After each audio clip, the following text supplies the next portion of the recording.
Anshika was currently in the suburbs of the city. She looked in the mirror. She tidied her sari. She gave her medicine to her mother and looked out the window. It was raining heavily. She signaled to her mother, "I am coming." Without speaking, she just waved her hand to let her go. When she came out of the building, she opened her umbrella and stood waiting for a rickshaw to take her to the station. It was still raining. She looked at her watch. She was very late today. In the meantime, a rickshaw came and stopped near her. She asked if she would come to the station. The rickshaw driver agreed. She entered. It was still raining. She reached the station and saw the indicator when a train arrived on the platform, but it was very crowded. She left it and walked to where the ladies' coach stops. She looked at her watch again. Another train had arrived at the platform. Since there was enough space for her to board, she boarded the train. The train started. She looked around the coach to get in and sit down. But she didn't see any empty seats anywhere, so she stood in the space between the two seats, holding an umbrella in one hand and a handle in the other. At that moment, seeing her age, the delicate young girl sitting in front of her got up and gave her a place to sit. She smiled affectionately and said, "Thank you." Looking at the girl going to college, her memories of her college were fresh, and she started the journey of those memories with the speed of the train. When she got good percentages in class 10th, her parents wanted her to complete her education in a prestigious college in the city. But against their wishes, she had chosen a government-approved college along with a group of friends from school and had taken admission on her own. That day, both of them had yelled at her and said a lot of things. She got angry and locked her room. After some time, Mom came to convince her, and she hugged her close and said, "Okay, but don't take back the step you have taken. Now you are a grown-up. So, think before you take your decisions, and learn to stand firmly behind the decision you have taken. Otherwise..." And then she started crying.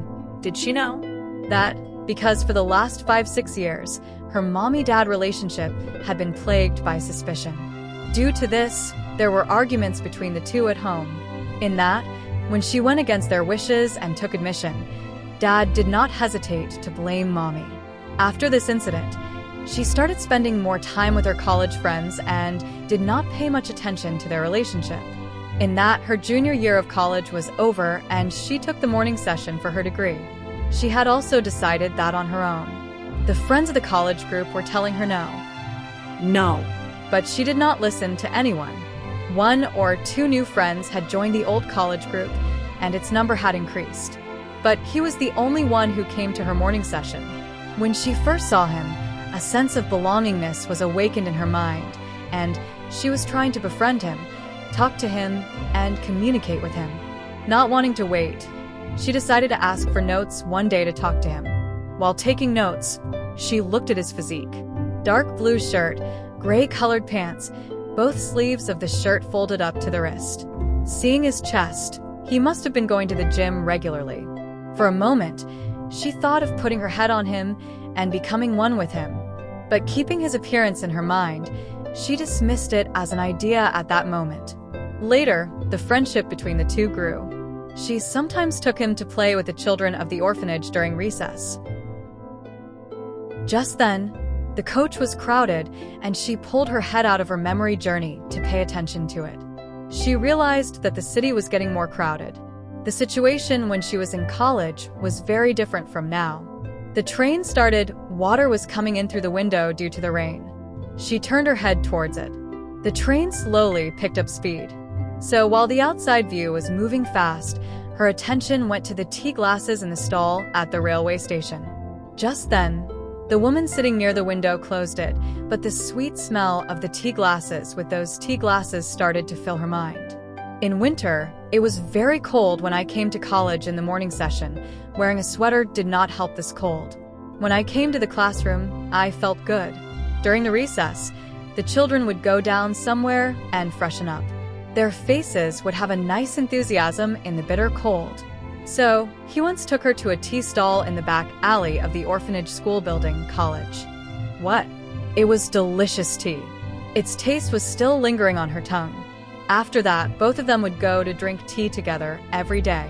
Every new day, there would be a race to pay for tea for 3-4 days. Then, he kept paying, and she started liking him from the bottom of her heart. So she also started agreeing to his initiative without saying a word. Their friendship grew.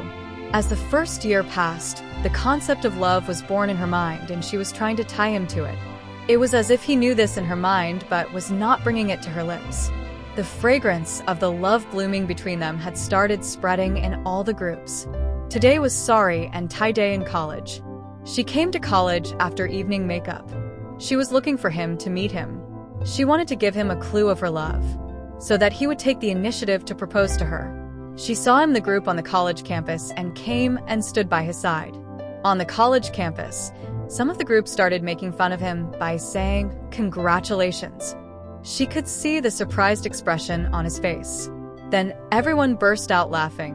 One commented, "You two look like a perfect couple. Why don't you ask her?" Both of them pretended not to hear this. She had to take a book from the library. She had not brought her library card today, so she took him out of the group and said bye to everyone while leaving. After going far from the group, she demanded to go to the sea, and he too, confidently, continued walking with her. As she walked, she took his hand in hers. They both sat on the shore, looking at the sea. As a big wave hit the rocks on the shore, she embraced him. She could still feel the warmth of that embrace.